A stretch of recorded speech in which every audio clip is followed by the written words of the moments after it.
the last 100 years, the Royal Academy of Dance has been preparing students to teach the stars of the future. And thanks to the government's Culture Recovery Fund, it will, at least for now, be saved. What would happen without it?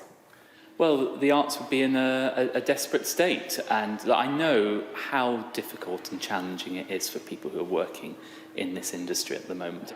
Darcy Bussell says this money is a lifeline, but knows just how acute the crisis in the arts has become.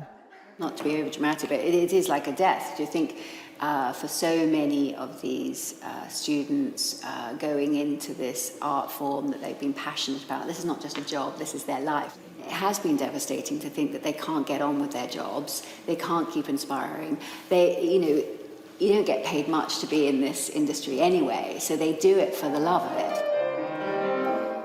This fund is largely about protecting institutions like this one rather than individuals, yet the bedrock of the arts are its freelancers, many of whom fear for the future.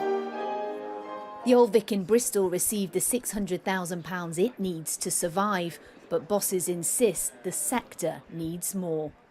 The rationale for the government is you fund the venues and the institutions, and actually they employ the workforce, but the workforce equally need funding, because what will happen is we can't employ everyone all in one go. It takes time, and so there is a risk that skilled people will fall out of the industry. Gareth Turner was a freelance tour manager working all over the world, now back in Bristol. I'm supposed to have a tour in April next year, but I just don't see it happening. So what are you doing instead? I am just... Maintenance? Maintenance, yeah. Which is fine. I mean, I love it here. It's great crew here, but... But you've had to completely change your life because the industry... It's gone. And with so much of live music, theatre, performance still on hold, the arts will need more than this recovery fund to fire on all cylinders again. Lucy Cotter, Sky News.